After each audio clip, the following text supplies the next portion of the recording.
ఆంధ్రప్రదేశ్లో రాజకీయాలు ఈ స్థాయిలో ఊపందుకోవటానికి బలమైన సామాజిక, ఆర్థిక, రాజకీయ కారణాలు ఉన్నాయి. 2014లో అధికారంలోకి వచ్చిన చంద్రబాబు నాయుడు గారు 2019లో అధికారాన్ని కోల్పోయిన తర్వాత ప్రజలంతా ఏమనుకున్నారంటే ఇంకా తెలుగుదేశం పని అయిపోయింది, జగన్మోహన్ రెడ్డి గారు ఏకఛత్రాధిపత్యంగా పరిపాలించే పరిస్థితి ఉంది అనే ఒక వాదన వినపడింది. అయితే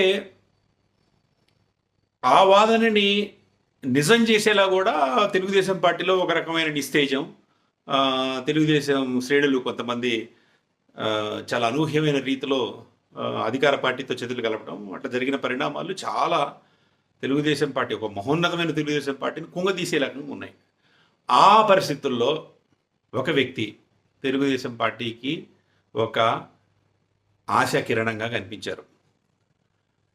ఆ వ్యక్తే ఇప్పుడు రాజకీయాలలో ఇంత చెడు ఊపు రావటానికి, ఏకఛత్రాధిపత్యంగా సాగిపోతుంది అనుకున్న జగన్మోహన్ రెడ్డి గారిని అడ్డుకోవటానికి ఒక ప్రబలమైన కూటమిని తయారు చేయగలిగారు. ఆ వ్యక్తే ప్రజల మౌలిక అవసరాలకు సంబంధించిన అనేక అంశాలని ప్రస్తావించి ధైర్యంగా మొండితనంతో ముందుకెళ్ళగలిగారు. ఆయన గురించి పెద్దగా మీడియాలో చర్చ జరగట్లేదు. ఇప్పుడు ఏ చర్చ జరిగినా కూడా జగన్మోహన్ రెడ్డి గారి గురించో చంద్రబాబు నాయుడు గారి గురించో జరుగుతుంది. కానీ నేను సునిశ్చితంగా పరిశీలించిన తర్వాత ఒక వ్యక్తి గురించి మాట్లాడాలని ఈ వీడియో చేస్తున్నాను. ఆ వ్యక్తే పవర్ స్టార్ పవన్ కళ్యాణ్ గారు. ఆయన్ని దత్తపుత్రుడు అన్నారు, పవర్ స్టార్ అన్నారు, ఆయన అభిమానులు పవర్ స్టార్ అంటారు. అంటే అధికారం కోసం అరులు చాచుతున్న వ్యక్తిగా పవర్ స్టార్ అన్నారు. తర్వాత ప్యాకేజ్ స్టార్ అన్నారు, ఆ తర్వాత మ్యారేజ్ స్టార్ అన్నారు. ఏది అన్నప్పటికీ కూడా ఆయన ఈ ఎన్నికల్లో పోషించిన పాత్ర చాలా ఆసక్తికరంగానే కాకుండా ఉత్తేజపూర్వకంగా కూడా ఉంటుంది. నేను చిరంజీవి గారి అభిమానిని, పవన్ కళ్యాణ్ గారి అభిమానిని కాదు నేను. కానీ ఒక విశ్లేషణ కోసం ఈ మాటలు చెప్తున్నాను. మామూలుగా రాజకీయ నాయకులకి ఒక లక్షణం ఉంటుంది. ఏంటంటే వాళ్ళు నిర్మించిన పార్టీల్లో కానీ, వాళ్ళు స్థాపించిన పార్టీల్లో కానీ, లేకపోతే వారు ఉంటున్న పార్టీల్లో కానీ వారు నెంబర్ 1గా ఉండాలనుకుంటారు. ఎవరికి దాసోహం అనడానికి వారు ఇష్టపడరు. అట్లానే చిన్న చిన్న డక్కాముక్కీలు తగలగానే కూడా ఒక్కసారిగా తల్లడిల్లిపోయి వాళ్ళు తమ ప్రయత్నాలు విరమించుకుంటుంటారు. మీకు దానికి లాస్ట్ ఎలక్షన్స్లో తమిళనాడులో కమల్ హాసన్ గారిని చూసాం, చిరంజీవి గారిని కూడా చూసాం. కొద్దిగా పొలిటికల్ జోల్ట్ తగలగానే ఎందుకు వచ్చిన గొడవరా, మనకి ఇది మన కప్ ఆఫ్ టీ కాదని వదిలేయటం. దానికి భిన్నంగా ఈయన ఒక దశాబ్ద కాలం పాటు డిమాండ్ ఉన్న ఒక యాక్టరు పొలిటీషియన్గా అవతారం ఎత్తి ప్రజల అభిమానం చూరగొని రెండోసారి ఎలక్షన్స్లో ఘోర పరాజయం పొంది 2 చోట్ల నిలబడ్డ, 2 చోట్ల ఓడిపోవడం అంటే మామూలు షాక్ కాదు. అది సభలకి జనం వస్తారు, ఓట్లు మాత్రం రావు. అలాంటి క్లిష్ట పరిస్థితుల్లో ఉన్న మనిషి మనకెందుకు వచ్చిన గొడవరా అనుకోకుండా నిలబడడం ఈరోజు ఆంధ్రప్రదేశ్ రాజకీయాలు ఇంత ఉద్విగ్నంగా తయారు కావడానికి కారణం. ప్రజలకు సేవ చేయాలని తపన ఉంది ఆయనకి. ఏదేమైనా సరే నిలబడదామనే మొండితనం ఉంది. అధికార పార్టీ ఏమన్నా ఇబ్బందులు పెడుతున్నా ఎదుర్కోగల సత్తా, గుండె ధైర్యం ఉంది. ఏం జరుగుతుందో చూద్దామని ఖబర్దార్ అనే పరిస్థితి ఉంది. అట్లాగే కాకుండా పవన్ కళ్యాణ్ గారిలో నేను ఒక లొంగే తత్వం, ఒక అసాధారణమైన లక్షణాన్ని గమనించా. ఇది ఇంత ప్రజాదరణ ఉన్న మన యాక్టర్స్కి లేని ఒక అద్భుతమైన గుణాన్ని ఆయనలో గమనించా. అదేంటంటే ఎక్కడ వంగాలో ఎక్కడ లేవాలో తెలియడం. అది చాలా తొందరగా ఆయనకి అబ్బింది. ఏదో అన్నయ్య గారికి తగిలిన షాకుల వల్ల కావచ్చు, లేకపోతే తనకు తాను చదివిన పుస్తకాల వల్ల కావచ్చు, తాను చుట్టూ ఉన్న కొంతమంది వల్ల కావచ్చు. ఆయన పవన్ కళ్యాణ్ గారు చూడగానే 2007 అక్టోబర్లో ఒక రివాల్వర్, ఏ రివాల్వర్ అంటే యుఎస్ మేడ్ డామ్సన్ 6 ఛాంబర్ 0.22 క్యాబిన్ క్యాలిబర్ రివాల్వర్. అది ఆ రివాల్వర్ పట్టుకొని పోలీస్ స్టేషన్లో సరెండర్ చేయడానికి వచ్చినప్పుడు నేను చూసే ఆ ఆవేశము, ఆ వీరత్వం, ప్లస్ ఎప్పుడు చూసినా కూడా చెగువేరా ఆయన్ని స్మరించటము, ఆయనకు సంబంధించిన బొమ్మలు ప్రదర్శించటము, చెగువేరా తనకి స్ఫూర్తిదాయకమైన వ్యక్తి అని చెప్పడం. అంటే క్యూబా విప్లవానికి కారణమైన ఫిడెల్ క్యాస్ట్రోకి అండదండలు అందించిన, అట్లానే అప్పట్లో ఉత్తర అమెరికాలో చాలా రాజకీయ విప్లవాలకి మద్దతు పలికిన చెగువేరా తన ఆరాధ్య దైవం అని ఆయన నమ్మారు. అలాంటి కమ్యూనిస్టు విప్లవ యోధుణ్ణి ఆరాధించిన పవన్ కళ్యాణ్ గారు వంగి ఈరోజు మోడీ గారి కాళ్ళకి దండం పెడుతున్నారు. మోడీ గారు తనని అభిమానించే అన్న అని అంటున్నారు. రెండు భిన్నమైన ధృవాలు. చెగువేరా తన ఆరాధ్య దైవమైనప్పుడు అలాంటి అభిప్రాయాలు ఉన్న మనుషులు కావడానికి ఆస్కారం ఉంటుంది. సరే, నాని ఫాల్కి వారు తనకి ఆరాధ్య దైవం అంటున్నారు, జయప్రకాష్ నారాయణ ఆరాధ్య దైవం అంటున్నారు, లేకపోతే తాను ఆరాధించే నాయకులు అని అంటున్నారు. అదే సమయంలో హిందుత్వ భావజాలానికి, రైట్ వింగ్ దానికి ఒక ప్రతినిధిగా నిలుస్తున్న మోడీ గారితో ఆయన కలుపుకుపోయిన విధానం, పరిణామ క్రమంలో ఆయన మార్చుకున్న విధానమా లేకపోతే ప్రజల కోసం మార్చుకున్న విధానమా అనేది మనం పరిశీలించాల్సిన అంశం. ఇంకొకటి ఏంటంటే, ఆయన చాలా పట్టుబట్టి ఆంధ్రప్రదేశ్లో మనము ఎట్టి పరిస్థితుల్లో నిలబడాలి, అంటే 50% ఉన్న మన బీసీల ఓట్లన్నీ మనం రాబట్టాలి, ఇక్కడ ఛాన్స్ ఉంది అని తన అన్న చేసిన ప్రయోగం విఫలమైనా కూడా దగ్గర నుంచి చూసి, ఎన్నో ఆటుపోట్లు ఉంటాయని తెలిసి కూడా ఏదేమైనా సరే అని తనకి 100 కోట్ల రూపాయల వృత్తినిచ్చే సినీ పరిశ్రమ కొద్దిగా పక్కన పెట్టి ఆయన పోరాటంలో దిగారు. దాంతోపాటు ఫస్ట్లో ఆయనతో ఉన్న నాయకులందరూ వెళ్ళిపోయారు. జేడీ లక్ష్మీనారాయణ గారు లాంటి వాళ్ళు తనని విడిచి వెళ్ళిపోయారు. అయినా కూడా ఇబ్బంది పడకుండా కూడా దీంట్లో కొనసాగుతూ తన జర్నీని, రాజకీయ ప్రస్థానాన్ని కొనసాగించారు. సరే, సినిమాలలో ఎందుకు నటించారు, ఫుల్ ఫ్లెడ్జ్డ్గా ఈ టైం కేటాయించాలి కదా, రాజకీయాలంటే ఫుల్ టైం కదా అని చాలామంది అంటారు. ఇదంతా ఈ రాజకీయ నాయకులు ఆయన మీద చేయడానికి చేసే ఒక విమర్శలు తప్ప, ప్రతి రాజకీయ నాయకుడికి ఏదో ఒక వ్యాపారం ఏదో ఉంటుంది, అది చూసుకుంటారు. అప్పుడప్పుడు ధర్నాలు ఉన్నప్పుడు పోతారు, సభలు ఉన్నప్పుడు పోతుంటారు. కానీ పాపం ఆయన్ని ఒత్తి పట్టాలని, ఆయన నెట్టేయాలని, ఆయన్ని మైనస్కి చూపించాలని ఆయన పార్ట్ టైం పొలిటీషియన్ అని కూడా ఒక బిరుదు ఇచ్చారు. ఇది ఇట్లుంటే ఆయన మీద జరిగిన దాడి చాలా ఘోరంగా అనిపిస్తుంది. ఒక 2-3 రకాలుగా ఆయన మీద దాడి జరిగింది. అంటే ఆయనకి సిద్ధాంతం ఏముంది అని సీనియర్ జర్నలిస్టులు, పొలిటీషియన్స్ ఆయన సిద్ధాంతం ఏంటి అనేది కన్ఫ్యూజన్తో అడిగారు. ఇప్పుడున్న ఏ నాయకుల్లో ఎవరిని మాట్లాడించిన సిద్ధాంతం ఏంటంటే, మీ సిద్ధాంతం ఏదంటే చెప్పే పరిస్థితిలో ఉన్నారా? మారిన ఈ సిద్ధాంతాలను పట్టుకుని కాదు, ప్రజల మన్ననలు పొంది రాజకీయ అధికారం పొందటమే జనాల సిద్ధాంతం, నాయకుల సిద్ధాంతం. అంతే తప్ప నీకు సిద్ధాంతం ఏంటి చెప్పు అని అంటే ఎవడు సిద్ధాంతం చెప్పడానికి ఏం లేదు ఇక్కడ. చెప్పడానికి ప్రజల కోసం మారుస్తూ ఉన్నారు.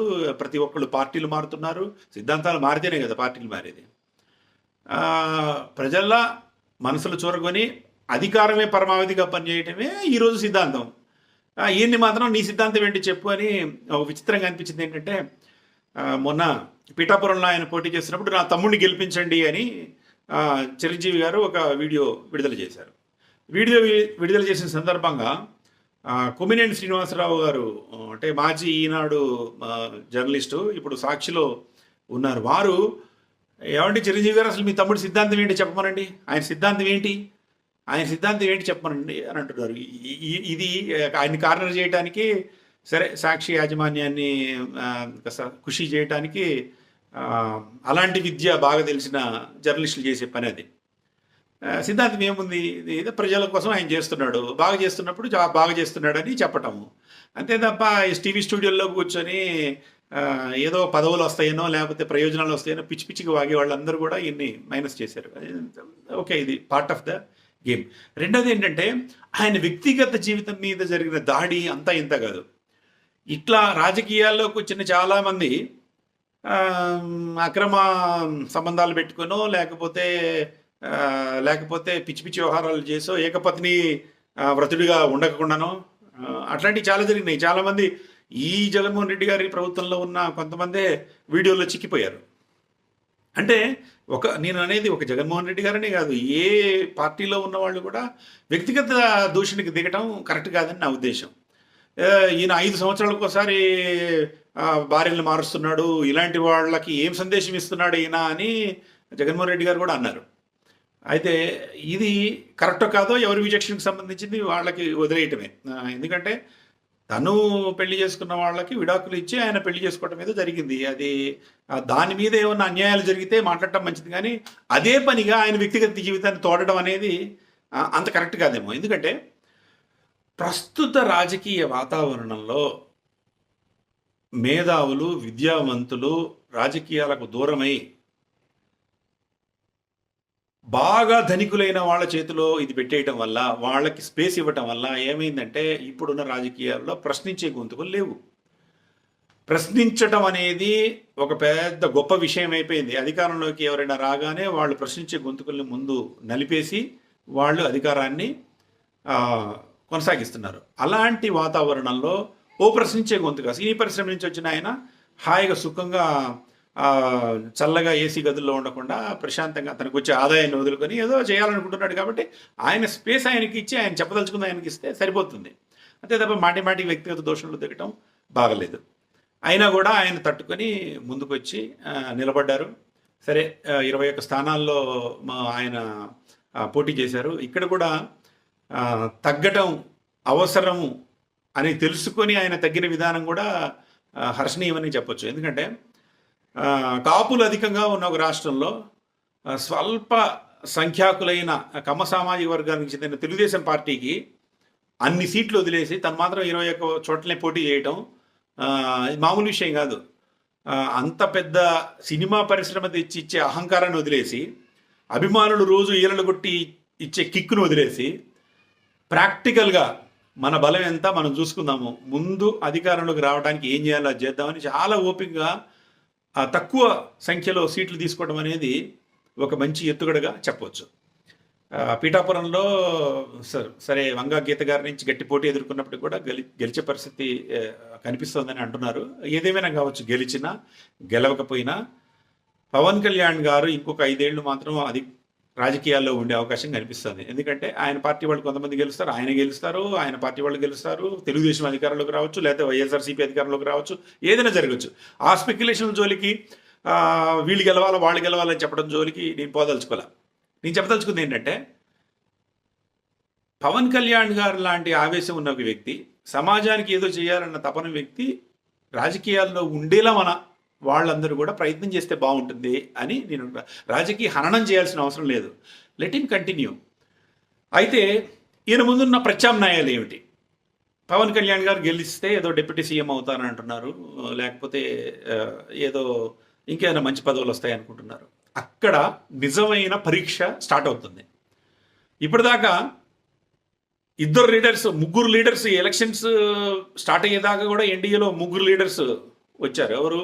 చంద్రబాబు నాయుడు గారు, పవన్ కళ్యాణ్ గారు, లోకేష్ గారు. కానీ వ్యూహాత్మకంగా చంద్రబాబు నాయుడు గారు లోకేష్ గారిని పక్కకు పెట్టి వీళ్ళిద్దరే ప్రొజెక్ట్ అవుతూ వచ్చారు. అది ఒక మంచి ఎత్తుగడ. కానీ అధికారం వచ్చిన తర్వాత లోకేష్ గారి భజన బృందం ఒకటి ఉంటుంది, తెలుగుదేశంలో వీళ్ళేంట్రా బాబు మనకు అడ్డమయ్యారనుకునే ఒక బృందం ఉంటుంది, ఇంకొకటి అసలు తెలుగుదేశానికి ఉన్న ప్రజాభిమానం వల్లనే జనసేన వాళ్ళు గెలిచారు, లేకపోతే గ్లాస్కి ఏముంది విలువే లేదు, సైకిల్దే మొత్తం హవా అని చెప్పేవాళ్ళు చాలామంది ఉంటారు. అది తట్టుకొని నిలబడటం అంత మామూలు విషయం కాదు. ఒక మంచి సమన్వయ committee, crisis management committee Chandrababu Naidu గారు ఏర్పాటు చేసుకుంటే తప్ప ఇది జరగదు. ఇప్పటిదాకా జనసేనలో ఉన్న ఒక బృందాన్ని చూస్తే వ్యూహాత్మకంగా వాళ్ళు చాలా పొరపాట్లు చేశారని నాకు అనిపిస్తుంటుంది. వారి స్పీచ్లు చూసినా కానీ వారిని ఒక న్యాచురల్ లీడర్గా కాకుండా ఒక ఆర్టిఫిషియల్ లీడర్గా వాళ్ళు ప్రొజెక్ట్ చేసిన విధానం కానీ అవన్నీ కూడా బాగలేవు. కాబట్టి ఒక పద్ధతైన కమ్యూనికేషన్ స్పెషలిస్టులు, సిద్ధాంతకర్తలు, వ్యూహకర్తలు మాత్రం ఉండకపోతే ఈ రెండింటి సమన్వయం కష్టం. అటు బీజేపీ, తెలుగుదేశం, జనసేన ఈ మూడింటి సమన్వయం చాలా కష్టం. ఇది మళ్ళీ చంద్రబాబు నాయుడు గారిని ఎలాగైతే మోడీ గారి దగ్గర చేర్చడంలో కీలక భూమికి పోషించారో పవన్ కళ్యాణ్ గారు మళ్ళీ ఎంతో గురుతర బాధ్యత పోషించాల్సి వస్తుంది, అధికారంలోకి వచ్చినా అధికారంలోకి రాకపోయినా కూడా. ఇది కత్తి మీద సాము లాంటి వ్యవహారం. ఇది ఎట్లా ఆయన నిభాళిస్తారు, దాన్ని ఎట్లా ముందుకు తీసుకెళ్తారనేది వేచి చూస్తే మాత్రం తెలియని విషయం. అంటే అధికారంలోకి వచ్చిన తర్వాత వచ్చే సమస్యలు కొన్ని ఉంటాయి. అధికారం రాకపోయినప్పుడు ఎదురయ్యే సవాళ్ళు కొన్ని ఉంటాయి. అధికారంలో రాలేదనుకోండి, ఏది మళ్ళీ 2014 సిచ్యువేషన్ వస్తుంది. వచ్చినప్పుడు పొరపచ్చాలు మళ్ళీ పెరుగుతూ ఉంటాయి. అటుపక్క జగన్మోహన్ రెడ్డి గారు మళ్ళీ తన విశ్వరూపాన్ని చూపిస్తారు. సహజంగా విపక్షం మీద వారి ధోరణి వారికి ఉంటుంది.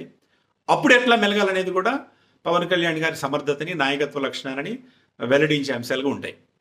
ఇట్లా ఆంధ్రప్రదేశ్ రాజకీయాల్లో చిన్నగా తన తండ్రి లాంటి అన్నగారు విఫలమైనప్పటికీ కూడా మొక్కవోని దీక్షతో రాజకీయంలో ఉండి ఎన్నో ఒడిదుడుకులు, వ్యక్తిగత విమర్శలు, దూషణలు ఎదుర్కొని కూడా నెగ్గుకొచ్చిన పవన్ కళ్యాణ్ గారికి అసలు సినిమా ఇప్పుడు ప్రారంభమవుతుంది. దీన్ని ఆయన ఎట్లా సమర్థంగా నిర్వహిస్తారనే దాని మీద తెలుగుదేశం పార్టీ, బీజేపీ, జనసేన పొత్తు ఆధారపడి ఉంటుంది. అట్లనే ఆంధ్రప్రదేశ్ రాజకీయాలు కూడా వారి ప్రవర్తన మీద, వారు తీసుకునే నిర్ణయాల మీద కూడా ఆధారపడి ఉంటాయి. గెలిచినా ఓడినా ఏదేమైనా కూడా పవన్ కళ్యాణ్ గారు ఈ ఆంధ్రప్రదేశ్ ఎన్నికల్లో మ్యాన్ ఆఫ్ ది మ్యాచ్ అని చెప్పడంలో ఎలాంటి సందేహం పెట్టుకోవాల్సిన అవసరం లేదు.